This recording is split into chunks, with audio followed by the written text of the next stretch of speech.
own, right, trials and tribulations, but certainly from throughout the DeFi space in general, right? And that's made us stronger.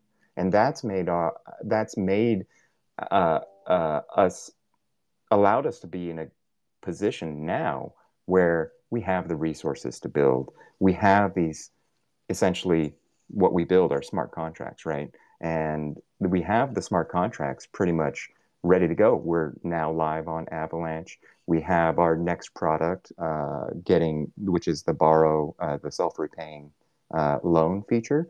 Though that code, we are code complete there. We're just waiting on finalizing our front end testing on that. And then just beyond that is our leverage trading product, which is near code complete at this point. So we're taking this multi-stream workflow, right? We're working in parallel across the board, and we're focused on driving revenue, right?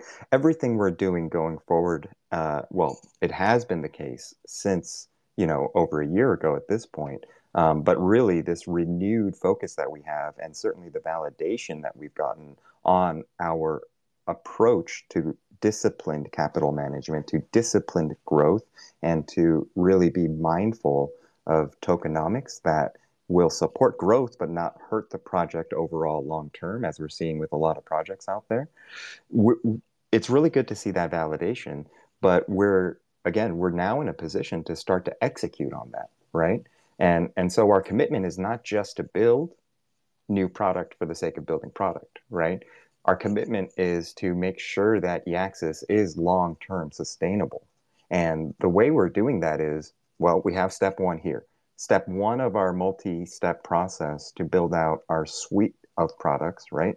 To really kind of enhance our product mix, all in the name of generating more revenue, is kind of that early part of our final vision, right? And once we have that revenue in place, we have new contracts ready to go. That'll help us really get more dynamic, even more dynamic than we already are, with respect to how we use our capital, whether that's tokens, whether that's cash, right? Operating funding, all of it kind of adds up to a an approach, a perspective that we have, whereby we want to make sure that we continue to provide value for investors, for our users. And that value has to come in the form of, sure, dollars, right? But also, the other utility that's built into the yAxis token, right? But we have to deliver that value in a way that doesn't harm the project's long-term health, which at a really high level, and the simplest way to say that is, right, we want to be really mindful of how aggressively we're emitting, right? How aggressively we're sending tokens into rewards. Because, you're seeing a lot of projects out there that are currently in emissions crises, right? As token value drops and they're set at, basically they're committed to their emission schedules. We're seeing a lot of projects scrambling to change their tokenomics. And that's something we've already been preparing for kind of in the background, right? Things like having dynamic control of our buybacks, right? So that we can be more strategic with when we buy back yAxis tokens, but it also gives us flexibility to free up, for example, operating funding, right? But it also does give us the added benefit of diversifying our liquidity. And eventually, the goal there is to take that diverse liquidity and share it back to VE yAxis holders, who are essentially folks that have taken their yAxis and locked it up, right? And that lockup again gives you the up to 2.5x boost on your rewards APR.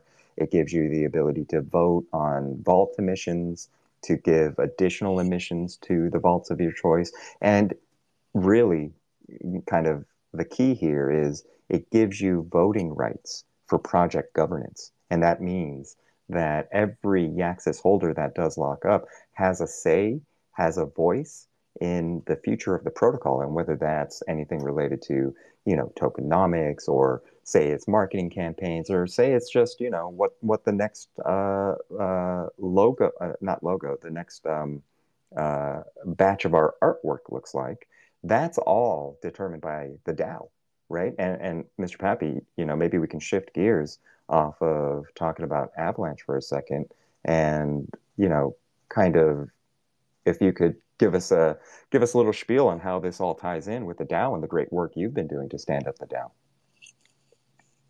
Sure. Yeah, and I think just to revisit briefly one of the things you're talking about, which is uh, this first and foremost to me, I've made so many friends within the yAxis community. I really do consider this an extension of my crypto family, right? And we look out for each other.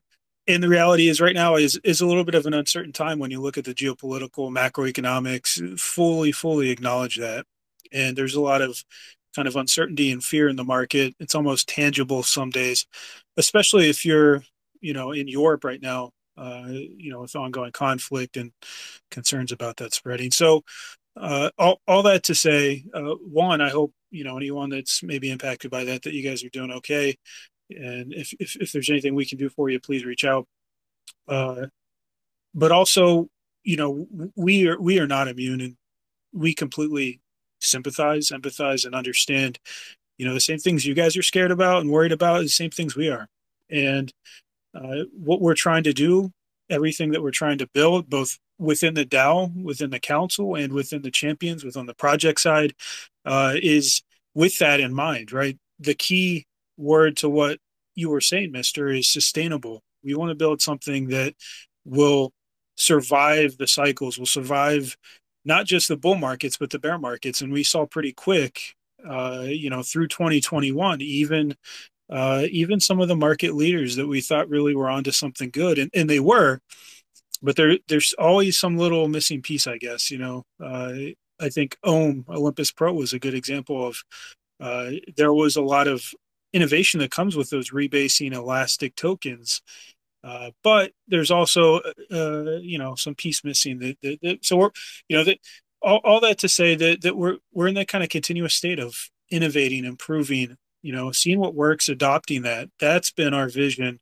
And within the DAO and within the council, a lot of the discussions that we have is looking out there at what's in the space and what we can do better, whether it's tokenomics, whether it's the user interface, the user experience, whether it's partnerships, you know, whether it's integration with NFTs. I mean, these are all things that we've had hours and hours of discussion about.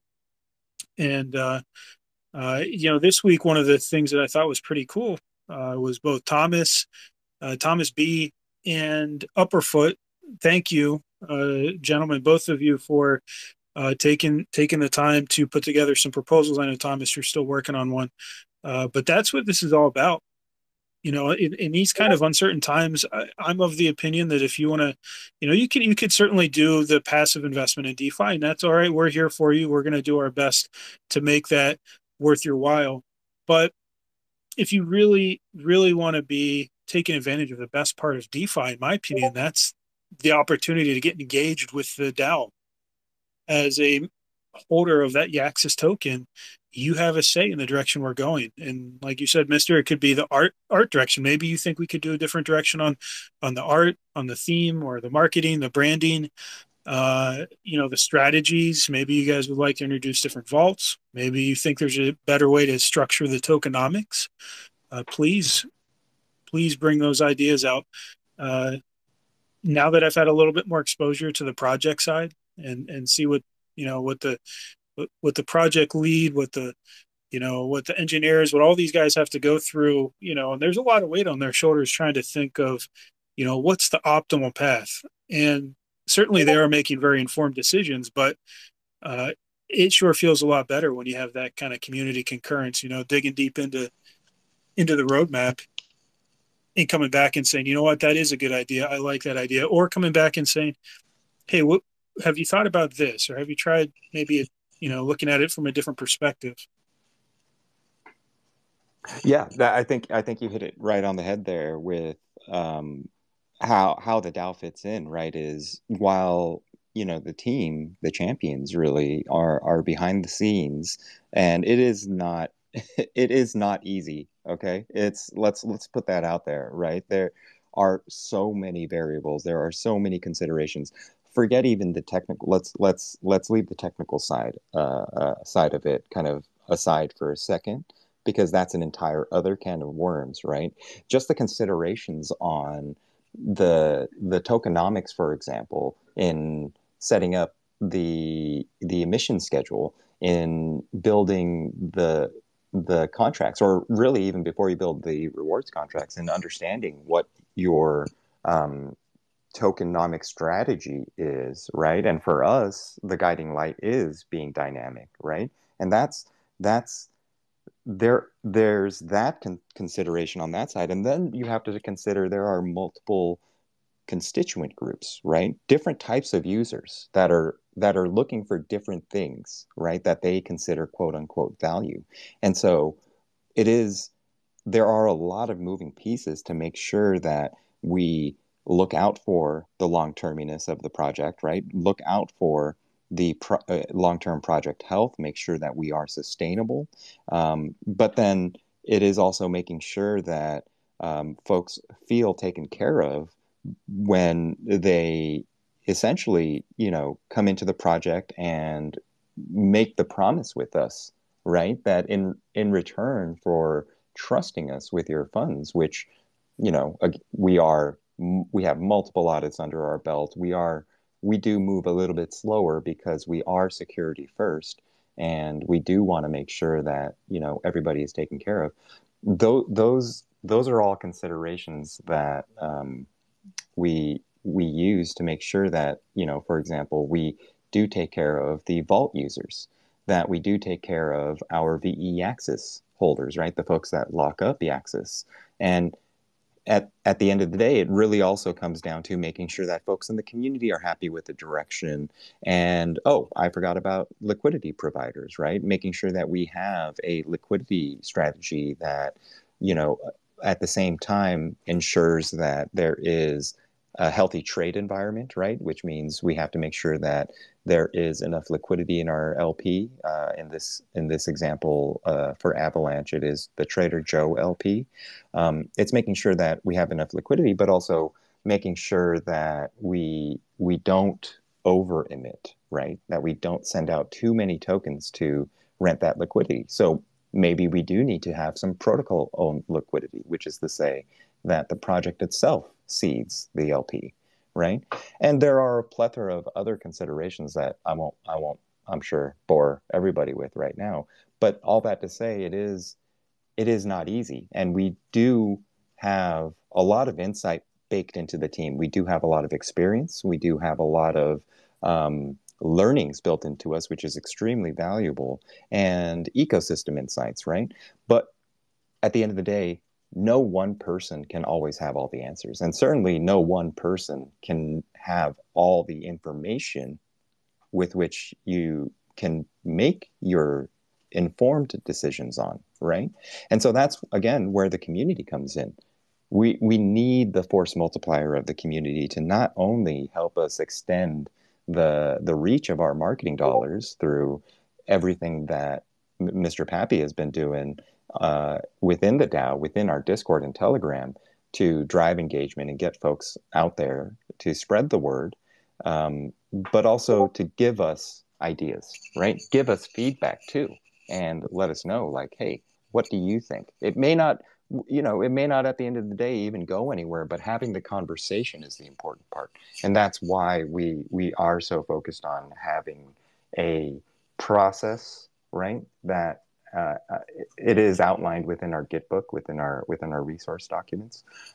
We do have a process, right, to start those discussions and escalate them to the point where we can actually action a yAxis improvement proposal, a YIP, a YIP, and also being able to just have those direct conversations with community members to just get a sense of like, hey, what do you see that you'd like to be changed? What do you see that you like that we're doing well, right? And what are the opportunities for the future, right?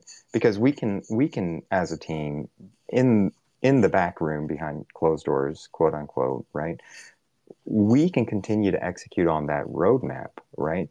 But these roadmaps are really milestones that we're going to. There's so much work that happens to get to a milestone that there is always the opportunity, right, to maybe tweak or optimize, right, our strategy, our approach as we go towards these milestones. And certainly once, we get mature enough, it's really also a question of where do we go in the future, right? It's a question of what do you see as a DAO member with respect to the trends out there within DeFi, Metaverse, NFT, right?